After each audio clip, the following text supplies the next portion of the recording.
예수님께서 이 세상에 오신 이후로부터 시대는 바뀌었습니다.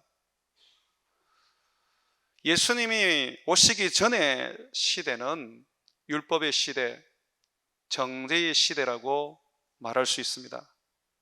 그러나 예수님이 이 땅에 오신 이후로부터는 은혜의 시대, 구원의 시대로 바뀌었습니다.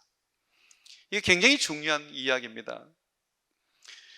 만약에 우리가 예수님이 이 땅에 오기 전에 살았다면 우리는 구약 성경을 읽고 배운 대로 지켜 행해야 합니다. 구약의 법이 우리를 지배하기 때문입니다. 그러나 예수님이 오고 난 다음부터는 더 이상 이 구약의 법에 지배를 받지 않습니다. 우리는 예수님의 복음, 신약의 말씀에 이끌림을 받는 자들입니다. 이 부분을 좀 명확하게 해야 돼요. 명확하지 않으면 지금 많은 이단들이 구약 성경, 율법을 가지고 그리스도인들을 미혹하는데 그냥 그렇구나 하고 다 넘어갑니다. 이 이단들이 성경을 가지고 놓고 가르치는데 어느 부분을 펴느냐면 다 구약 성경이에요. 여기 유월절이라는 게 나오지, 이 유월절 어떻게 하라 그래? 영원히 지키라 그러지 않아? 읽어봐. 그렇게 돼 있지? 그 성경이 그렇게 돼 있거든요. 그런데 왜 지금의 교회는 유월절 안 지키는 거야? 그 말씀 안 지키는 거잖아. 그러니까 이 지금의 교회는 전부 다 타락한 거야. 잘못된 거야. 그러니 지금이라도 율법을 지켜. 우리가 가르치는 게 진리야. 이렇게 이단들이 말한단 말이죠. 그러면 이 성경을 읽어보니까 그게 그 성경 구절에 있으니까, 구약 성경에 있으니까 맞구나 하고 미혹돼 버립니다. 구약에는 얼마나 많은 법이 나오는지 몰라요. 할례를 받아야 합니다. 유월절을 지켜야 됩니다. 안식일을 지켜야 됩니다. 부정한 것, 거룩한 것 구별해서 먹어야 합니다. 제7일 안식교, 하나님의 교회,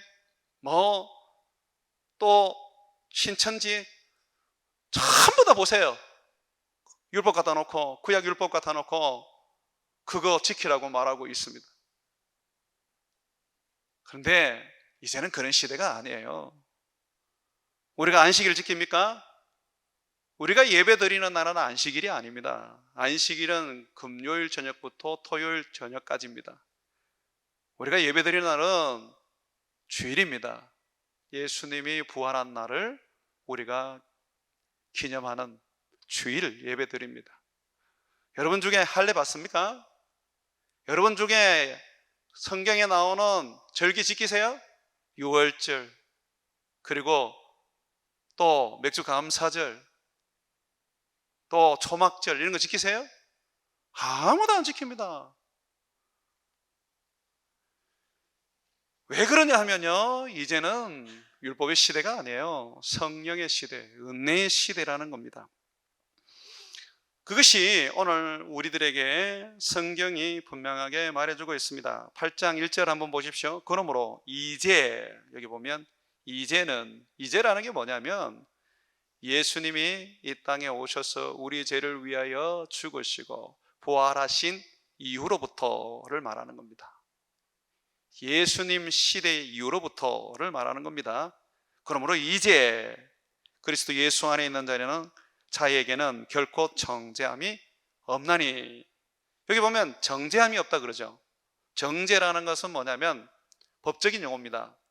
어느 누가 너희들을 고소해서 법정으로 끌고 가 형벌을 받게 할 수는 없다라고 말하는 것입니다. 재판장에 세울 수도 없고, 그리고 모세의 율법을 가지고 그 율법으로 우리를 판단할 수가 없습니다. 왜 그렇습니까?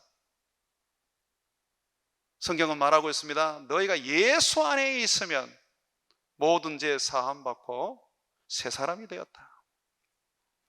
그래서 성경이 말합니다. 이제 예수 그리스도 안에 있는 자에게는, 모든 사람이 아닙니다. 세상의 모든 사람이 아닙니다. 예수님을 믿는 사람들, 예수님을 믿는 제자들, 그들에게는 정죄함이 없다. 결코 판단받는 일이 없다. 그래서 예수님께서 요한복음에 나를 믿는 자는 사망에서 어디로 옮겨졌다 그랬습니까? 생명으로 옮겨졌나니. 그래서 너희는 심판을 받지 아니한다, 그렇게 말씀을 하는 것입니다. 예수를 믿는 게 얼마나 큰 축복이고 큰 권세고 능력인지 몰라요. 예수님을 믿으면 자유해집니다. 율법에서 자유, 죽음에서 자유, 죄에서 자유, 사탄에서 자유, 세상에서 자유해집니다. 자유하지 못하는 것은 자기 욕심 때문에, 자기 정욕 때문에 자유하지 못하는 것이죠. 여러분 가만히 한번 생각해 보십시오. 예수 믿음으로 말미암아 얼마나 하나님이 우리에게 모든 것에서 자유를 주셨습니까? 그럼에도 불구하고 우리의 욕심 때문에, 우리의 정욕 때문에 결국은 우리가 그것으로 인하여 우리의 자유를 잃어버리고 있는 것입니다. 예수 안에 있는 사람은 아무것도 걱정이 없습니다.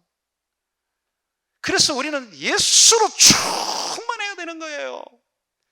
돈으로 충만하려고 그러지 말고 예수로 충만해 보십시오. 내가 돈 좀 없다, 그러면 돈 좀 더 있으면 내가 마음이 편해지겠다라고 생각하실 텐데, 그래서 하나님 돈 좀 주세요 라고 기도하죠. 그렇게 기도하기보다 하나님 내 마음에 예수로 충만하게 해 주옵소서. 베드로처럼 은과 금은 없지만 내게 있는 것 곧 예수 그리스도로 내가 살 수 있도록 예수로 충만하게 해 주십시오. 그렇게 여러분 한번 기도를 바꿔보십시오. 그러면요, 여러분 정말 물질 때문에 너무너무 어려워도 마음의 평안이 찾아오고, 그까지 그거 물질 벌어서 갚으면 되지, 뭐 좀 없으면 없는 대로 살지 뭐 하면서 담대해지는 겁니다. 모든 게 돈이 있어야 해결되는 게 아닙니다. 돈이 없어도 예수로 충만하게 되면, 은과 금이 없어도 세상을 당당하게 살아갈 수가 있는 것입니다. 그래서 오늘 바울은 로마서 8장을 통해서 우리에게 말합니다. 예수 그리스도 안에 있는 자는 결코 정죄함이 없다. 이제는 어느 누구도 너희를 정죄할 수 없다. 여러분이 어떤 죄를 지어도 사탄이 정죄할 수가 없습니다. 우리를 정죄하는 자는 사탄이에요. 우리를 정죄하던 법은 율법이에요.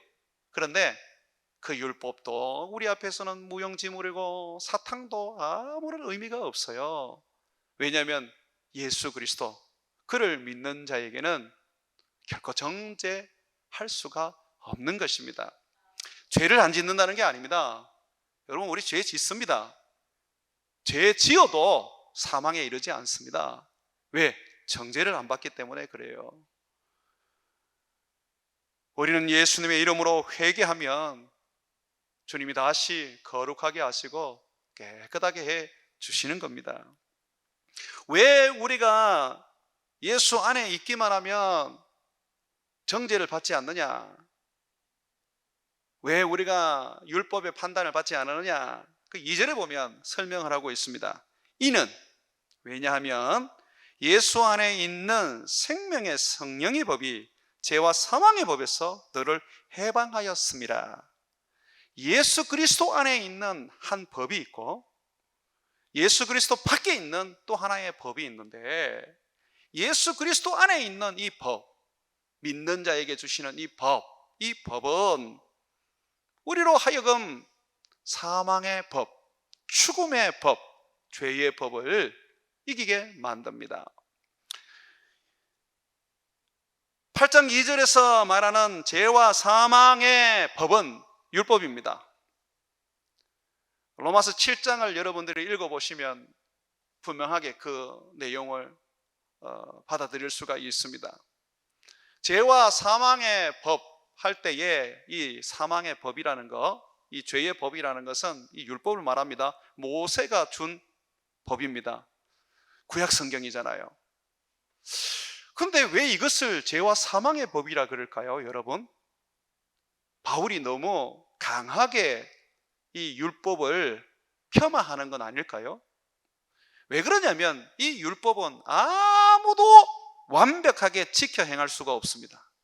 10가지 율법이 있다고 칩시다. 9가지 율법을 지켜도 한 가지를 못 지키면 이건 율법을 못 지킨 겁니다. 99.9%의 율법을 지켜도 0.1%의 율법을 못 지키면 그거는 율법을 어긴 겁니다. 반드시 사망에 이르게 되어 있습니다. 그러다 보니까 이 율법이 결국은 거룩한 것이고 하나님께로부터 온 좋은 법이지만, 그걸 지킬 수만 있으면 생명을 얻을 수 있는 법이지만, 그러나 우리는 지킬 수가 없으니까 결국 우리에게는 어떤 법이 되는 겁니까? 사망과 죄의 법인 거예요.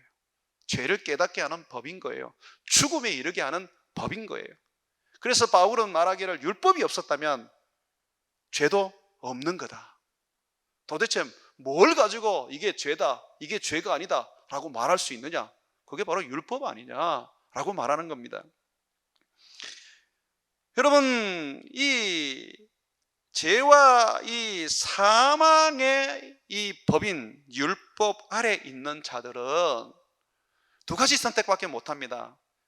율법을 지켜서 생명을 얻고 구원에 이르든지, 아니면 율법을 못 지켜서 죽음에 이르게 되든지 정죄를 받게 되어 있는 것입니다.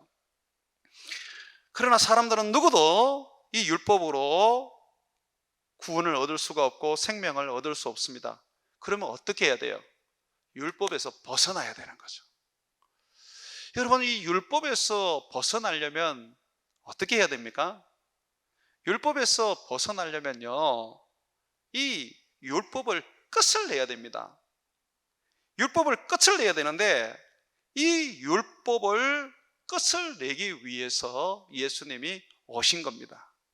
이 부분은 제가 뒷부분에서 다시 설명을 하도록 하겠습니다.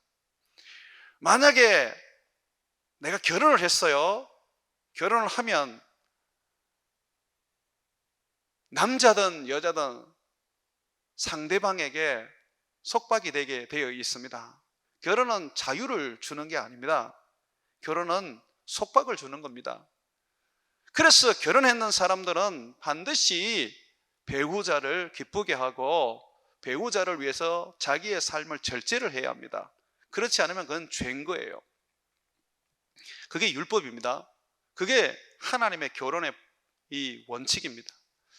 자, 그런데 내가 자유해지려면 어떻게 해야 됩니까? 배우자가 죽으면 자유해지는 겁니다. 죽으면 자유해지는 거죠. 예수님께서 이 땅에 오셔서 이 죄와 사망의 법인 이 율법을 주님께서 죽이십니다. 죽인다는 표현이 여러분들 굉장히 이해하기 어려울 수 있습니다. 왜 죽인다고 표현을 하느냐면 무용지물, 효력이 없어지는 거예요. 왜 효력이 없어지느냐? 예수님이 율법을 완성시켜버려요. 율법이 완성돼 버렸기 때문에, 예수 안에서 율법이 완성됐기 때문에 더 이상 율법은 효력을 가질 수가 없게 됩니다. 이 부분은 제가 좀 뒤에서 얘기를 하겠습니다. 자, 이 생명의 성령의 법 부분을 또 한번 다루어 보겠습니다. 율법으로는 우리가 안 돼요. 이 율법으로는 육신을 가지고 있는 사람으로는 아무도 그 법을 지킬 수가 없습니다. 로마서 3장 20절에 보게 되면 율법의 행위로 그의 앞에 의롭다 하심을 입을 육체가 없나니 율법으로는 죄를 깨달음이라고 말씀하고 있고, 갈라디아서 2장 16절에도 사람이 의롭게 되는 것은 율법의 행위로 말미암아 되는 것이 아니요 오직 예수 그리스도를 믿음으로 말미암은 줄 알므로 우리도 그리스도 예수를 믿나니 이는 우리가 율법의 행위로서가 아니라 그리스도를 믿음으로써 어렵다함을 얻으려 함이라. 율법의 행위로서는 어렵다함을 얻을 육체가 없느니라. 육신을 입고 있는 이상은 어느 누구도 율법을 지켜 행할 수가 없습니다. 내가 인간이다 그러면 육신을 입은 거잖아요. 율법 못 지켜요. 여러분, 모세가 율법을 지켰습니까? 완벽하게 지켰어요? 못 지켰잖아요. 그래서 가나안 땅 못 들어갔습니다. 여호수아는요, 율법을 지켜서 들어간 게 아니잖아요. 하나님이 그에게 은혜를 주셔서 은혜로 들어간 거잖아요. 육신을 입고 있고 육신을 가지고는 아무도 율법을 지킬 수가 없는 거예요. 그래서 하나님께서 우리에게 이 율법을 따르지 않고 이제는 새로운 법을 따르게 하겠다고 약속을 해 주십니다. 이 법이라는 것을 다른 말로 말하면 언약이라고 말하는 거예요. 율법은 옛날 언약이고요, 그리고 하나님이 새로운 언약을 주시는데 이것은 성령의 언약이라 그래서 예수 그리스도 안에서 주어지는 새 언약이라 그래서 이것은 생명입니다. 예레미야서 31장 한번 펴보십시오. 이걸 찾아서 우리가 확증을 해야 되겠습니다. 구약성경 예레미야서 31장 31절에서 34절을 보십시오. 보시면 율법으로는 안 된답니다. 암만 해도 너희들은 구원을 얻을 수가 없다. 그래서 하나님이 새로운 법을 주겠다고 하십니다. 예레미야서 31장 31절에서 34절 여호와의 말씀이니라. 보라, 날이 이르리니. 자, 이 날이 언제냐면 바로 예수님이 이 세상에 오신 이후를 말하는 겁니다. 날이 이르리니 내가 이스라엘 집과 유다 집에 새 언약을 맺으리라. 새 법을 주신다 그럽니다. 법, 언약 같은 말입니다. 새로운 법을 내가 주겠다. 이 언약은, 이 법은 내가 그들의 조상들의 손을 잡고 애굽 땅에서 인도하여 내던 날에 맺은 것과 같지 아니할 것을 내가 그들의 남편이 되어도 그들이 내 언약을 깨뜨렸습니다. 여호와의 말씀이니라. 모세를 통해서 두 돌판에 십계명 새겨줬고 많은 계명들을 모세를 통해서 주었지만 이스라엘 백성들은 그걸 지키지를 못했어요. 결국 그 언약, 그 법을 깨뜨렸습니다. 죄와 사망의 법입니다. 지킬 수가 없었던 거죠. 그래서 주님이 이렇게 말합니다. 33절 그러나 그날 후에 예수님이 이 땅에 오신 이후로부터 예수님이 우리에게 주시는 새로운 언약입니다.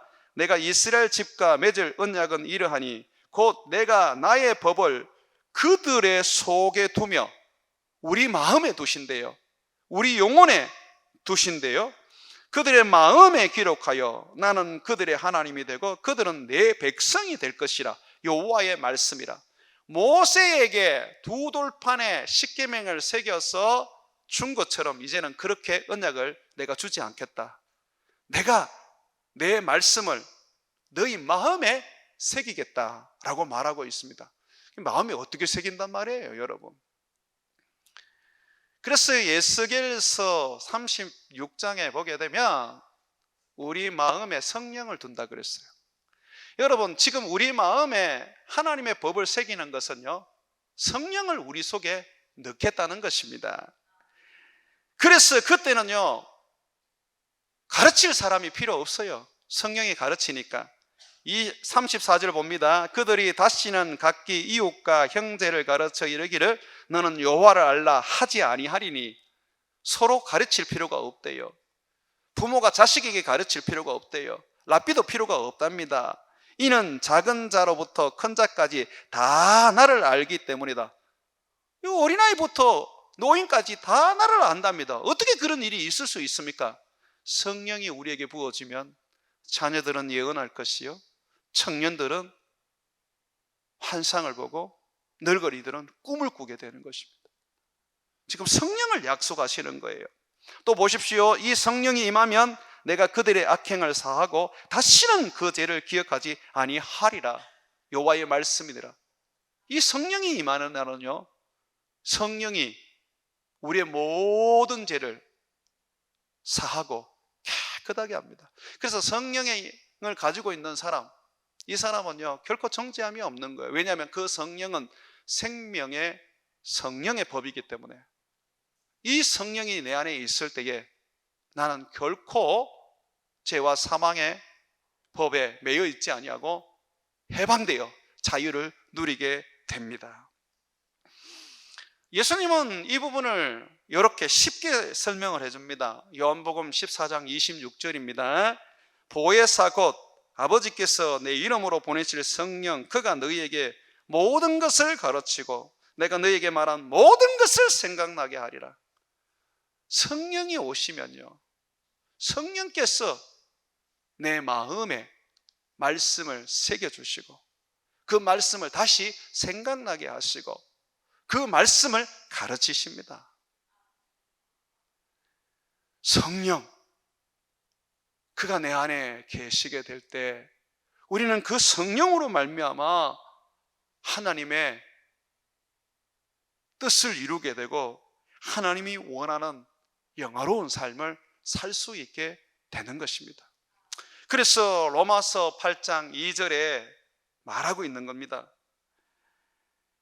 예수 안에 있는 생명의 성령의 법, 성령으로 말미암아 맺어진 언약, 성령 하나님, 그분이 너를 율법에서 해방하였다.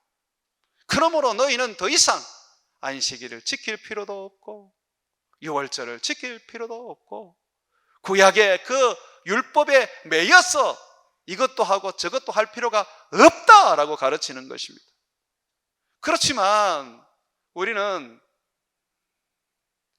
이 말씀을 잘 안 받아들여요. 여전히 율법을 추구합니다. 목사들이 율법을 가르치는 이유가 있습니다. 왜 가르치는 줄 압니까? 율법을 가르치면 성도들이 두려워해서 그 율법을 지키기 위하여 열심을 냅니다. 그러면 크게 안 가르쳐도 교회를 떠나지를 않아요. 여러분, 그건 구원이 아니에요.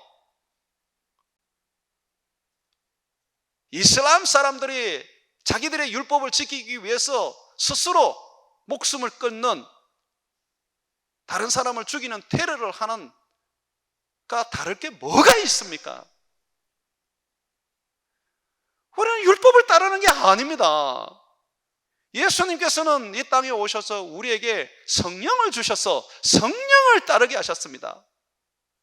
성령으로 말미암아 우리를 가르치고 성령으로 말미암아 우리에게 예수님의 말씀을 생각나게 해서 그 말씀을 실천하도록 하시는 겁니다. 율법 붙잡은 사람은요 절대로 성령 인도함을 못 받아요. 성령과 율법은 공존 못합니다. 내가 성령의 충만함을 받고 성령의 인도함을 받으려면 과감하게 율법을 던져버려야 돼요. 베드로가 성령을 받았지만 이 사람은 아직까지도 어느 부분에 있어서 율법에 매여 있었습니다. 그래서 땅끝까지 복음을 전해야 되는데 다른 민족, 다른 족속에게도 선교를 해야 되는데 그걸 못했어요. 그냥 예루살렘을 벗어나지 못하고, 예루살렘 벗어나도 유다 땅에 속해 있는 사마리아나 또는 유다 여러 지역을 맴돌기만 하지 개종한 유대인들에게만 복음을 전하지 결코 그는 땅끝까지 복음을 전하지를 못했습니다. 그래서 주님께서 하루는 베드로가 지붕 위에서 기도할 때에 환상을 하나 보여주셨습니다. 보자기에 엄청난 짐승들을 가득 담아가지고 그것을 베드로 앞에 펼쳤습니다. 율법으로 보면 부정한 짐승이 너무 많았어요. 돼지 같은 거, 그 부정한 짐승이거든요. 그 돼지를 먹으면 안 돼요. 구약의 율법을 따른다면. 근데 그런 거 부정한 짐승을 보자기에 가득 담아가지고 펼치고 주님이 말씀하십니다. 잡아먹어라. 그때 베드로가 뭐라고 대답을 했냐면, 주님, 난 그럴 수 없어요. 나는 지금까지 율법을 지키면서 거룩하게 살았어요. 부정한 거 먹지 못했습니다. 먹지 않았습니다. 그런데 지금 나보고 지금 돼지를 먹으라고요? 나보고 지금 부정한 짐승을 먹으라고요? 저는 그렇게 할 수 없습니다 라고 했습니다. 그때 주님이 뭐라 그러냐면, 내가 깨끗게 한 것인데, 내가 이미 정결하게 한 것인데 네가 왜 부정하다고 말하느냐. 예수 그리스도께서 십자가에 못 박혀 죽으심으로 말미암아 모든 율법은 완성되었고 폐하여졌습니다. 이젠 더 이상 부정한 것과 거룩한 것이 구별이 되지 않습니다. 예수님은요, 우리에게 말했어요. 입으로 들어가는 것이 더러운 게 아니다. 나오는 것이 더러운 거다. 그래서 이제는요, 돼지 먹어도 됩니다. 부정한 짐승 먹어도 됩니다.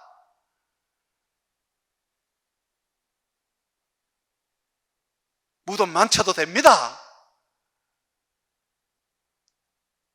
남들 제사 지내고 그 음식 먹으라고 준 거 먹어도 됩니다. 예수 그리스도 안에서 여러분은 이제 다 자유해졌어요. 예수 그리스도의 이름으로 기도하면요, 모든 것이 거룩하여집니다. 거룩은요, 율법에 있는 것이 아니라 예수 안에 있습니다. 믿으시기를 바랍니다.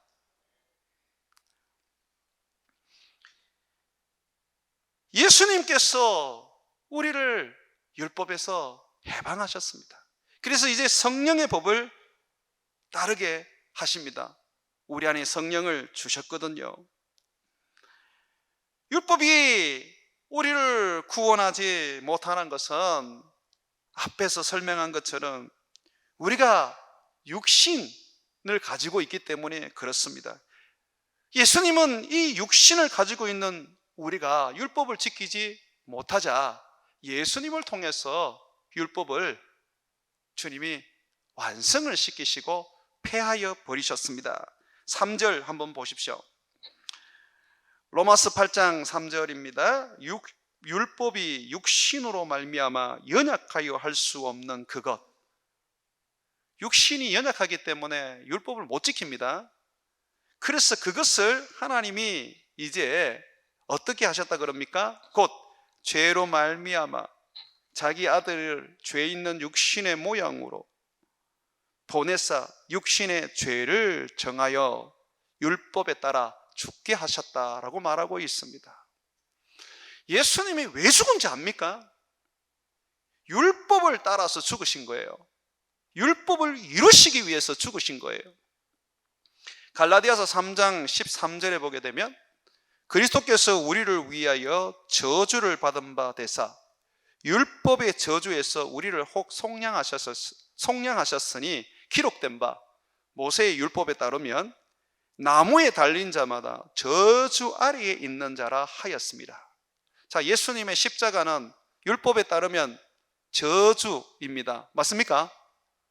예수님이 지금 십자가에 못 박히신 것은 율법에 따라서 저주를 받으신 것입니다. 맞습니까? 예수님은 율법이 말하는 그대로 나무 십자가에 그는 죽으셨습니다.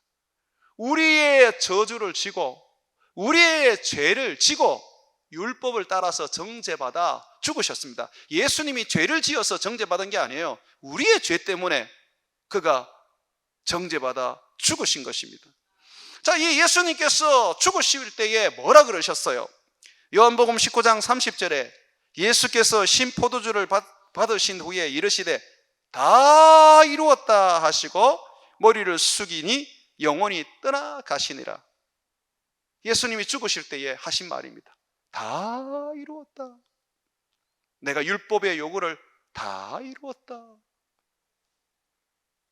예수님은요, 율법을 완성시키러 오셨어요. 로마서 5장 17절과 18절에 보게 되면 내가 율법이나 선지자를 폐하러 온 줄로 생각하지 말라. 예수님은 너가 율법 못 지키니까 막 이거 중단하자, 이렇게 하려고 오신 게 아니랍니다.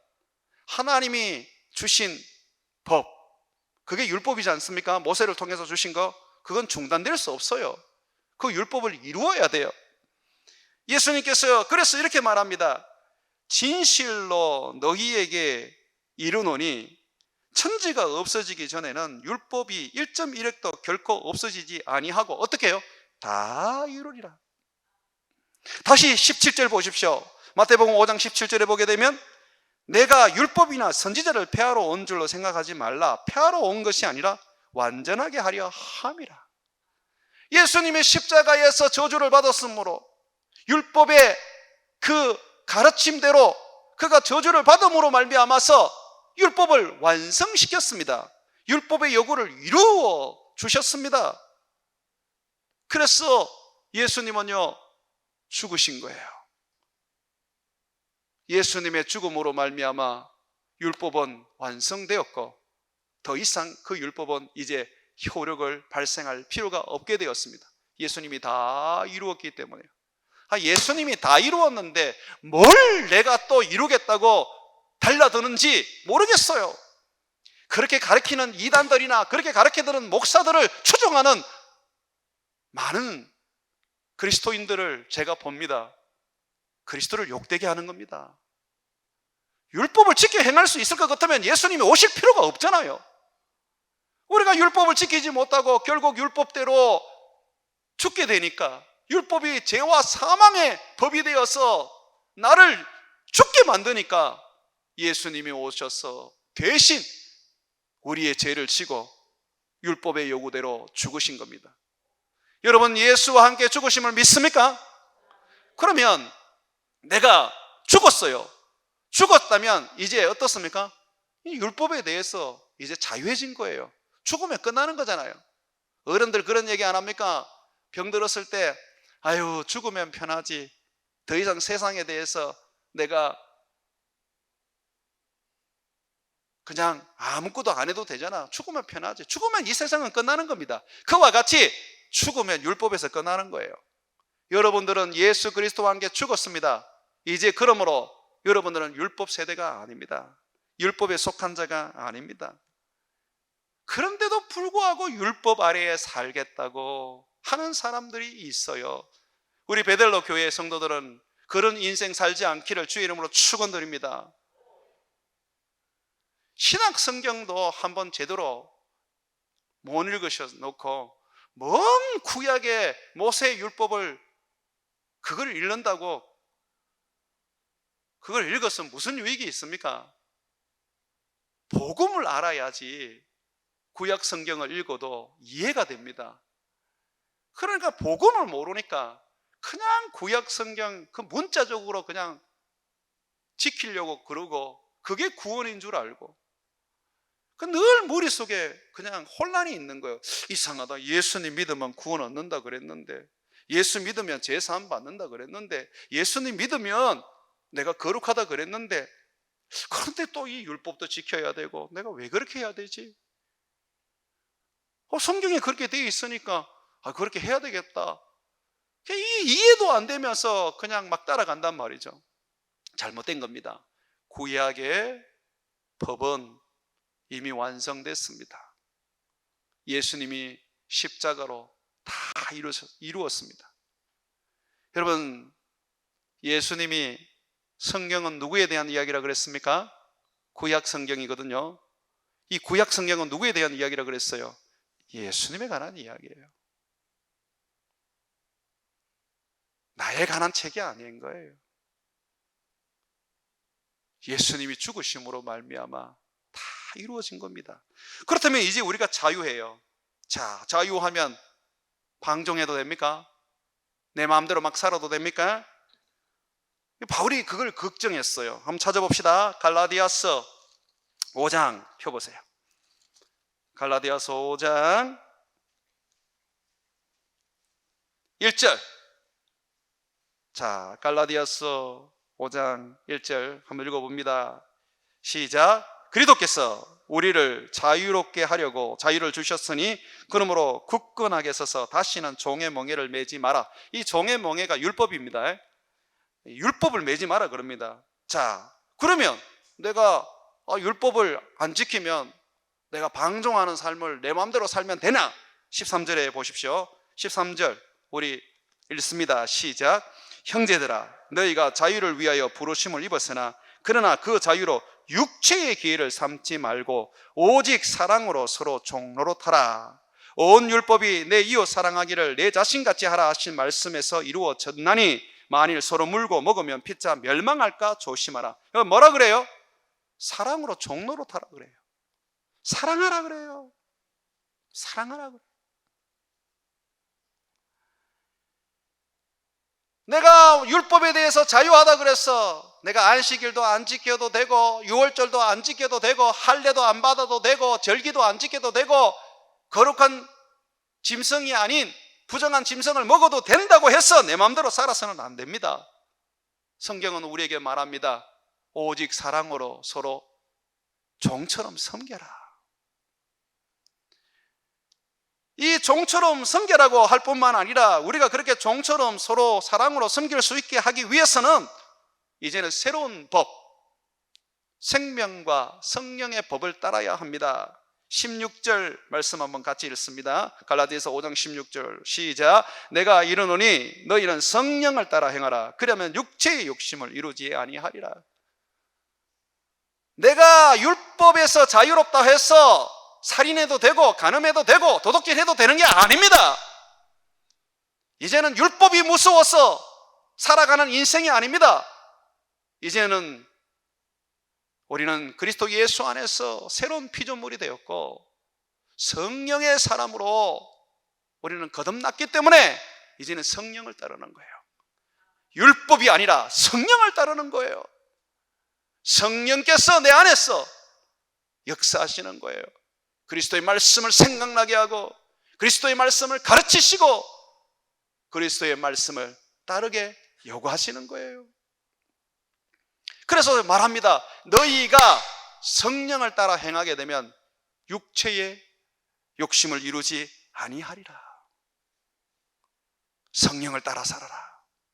너희 안에 있는 성령을 따라 살아라. 목사님, 성령을 따르라고 그러는데 성령이 계시는지도 안 계시는지도 모르겠어요 라고 하시는 분은 굉장히 지금 신앙에 문제가 있는 겁니다.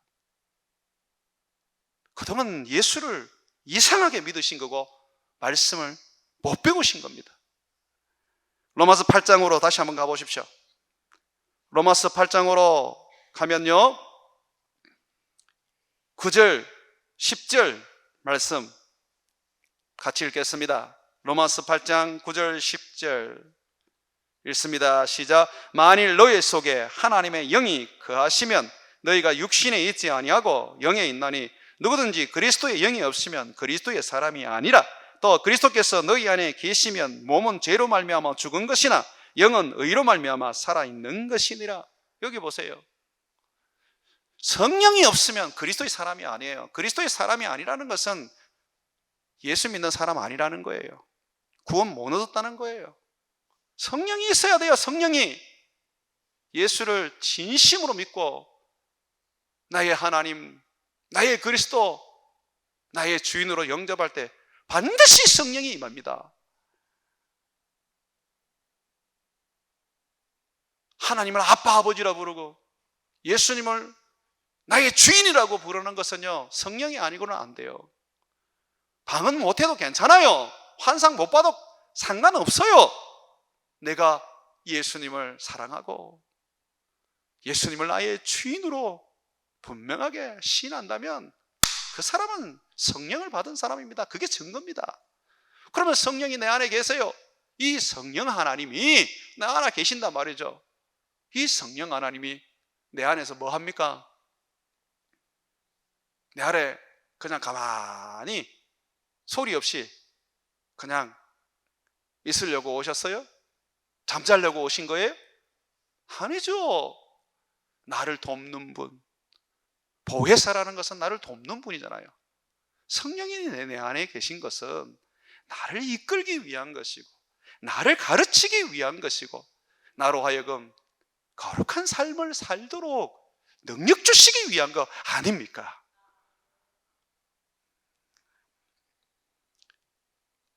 다시 로마서 8장을 한번 펴보십시오. 로마서 8장에 보면 이렇게 말하고 있습니다. 3절입니다. 율법이 육신으로 말미암아 우리가 육신이 연약합니다.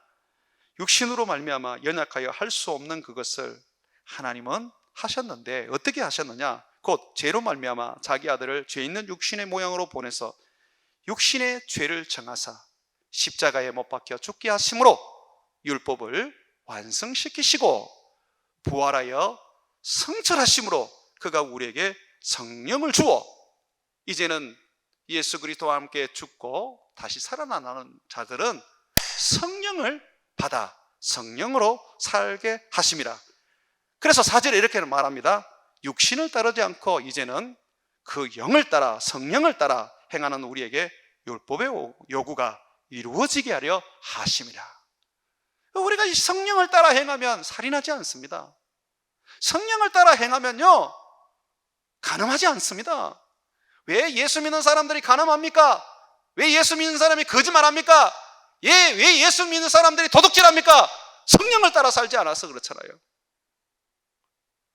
성령을 따라 살면요, 성령을 힘입어 살면 우리는 율법의 요구를 이루게 됩니다. 사랑하게 되고 거룩하게 되고 하나님을 기쁘시게 할 수 있습니다. 아무리 용서해도 목사님 용서하려고 해도 용서가 안 돼요. 안 될 수밖에. 자기 힘으로 용서하려고 그러는데 어떻게 용서가 돼요? 성령으로 해야지. 그래서 내가 용서할 마음을 가지고 정말 손까지 내밀 수 있으려 그러면 성령의 충만함을 받아야 돼요. 예수로 충만해져야 돼요. 우리 힘으로는 안 돼요. 육신은 연약한 존재입니다. 거룩하게 살 수 없어요. 바르게 살 수 없어요. 하나님을 기쁘시게 할 수 없어요. 그래서 성령을 받아서 성령으로 살아야 되는 거예요. 성령이 나를 이끌어가야 되는 거예요. 성령이 내게 지혜 주셔야 되고 성령이 내게 능력 주셔야 되고 성령이 내게 권능 주셔야 되는 거예요. 성령이 임하면 병든 몸도 치료가 되는 거예요. 성령인 줄 믿습니다. 율법을 지켜 행하려고 하지 마십시오. 내 힘과 내 능력으로 믿음 생활하려고 하지 마십시오. 성령입니다. 우리 주님께서 성령을 주려고 오셨어요. 세례 요한은 예수님을 증거할 때 예수님은 두 가지 일을 위해 오셨다 그래요. 하나는 우리 죄를 속죄하기 위하여 어린 양으로 오셨고 하나는 우리에게 성령으로 세례 주려고 오셨다 그래요. 예수님이 우리 죄를 속죄하기 위하여 십자가에 못 박히셨고 성령을 주시기 위하여 부활하여 승천하셨습니다. 그리고 아버지께 성령을 받아 우리에게 주셨어요.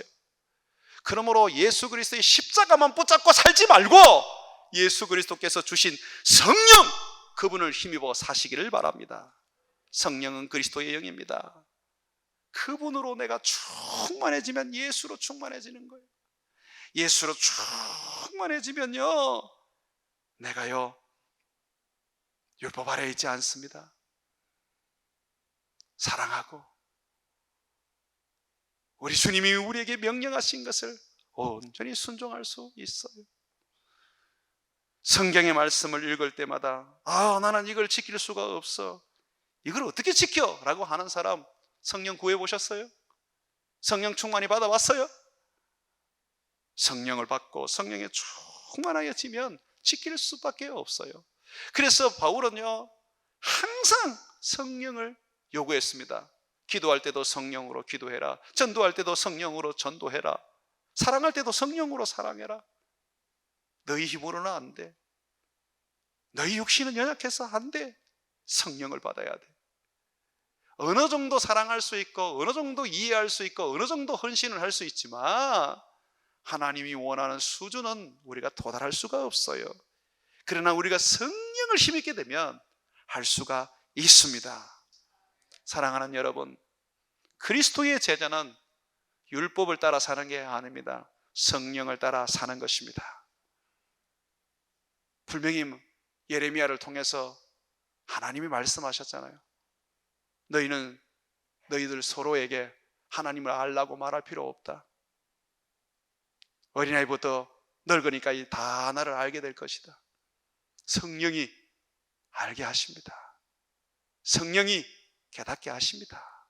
성령이 가르쳐 주십니다. 성령이 우리로 하여금 할 수 있는 능력을 주시는 겁니다. 그러므로 율법을 던져버리고 사람도 던져버리고 오늘 이 시간 주님이 약속하신 나를 돕는 성령님, 그리스도의 영으로 오신 성령님, 그분으로 충만하여졌어. 그분으로 내가 세상을 살아가고 그분의 인도하심과 그분의 가르치심과 그분의 능력으로 우리 하나님을 섬겨나가기를 주의 이름으로 축원을 드립니다.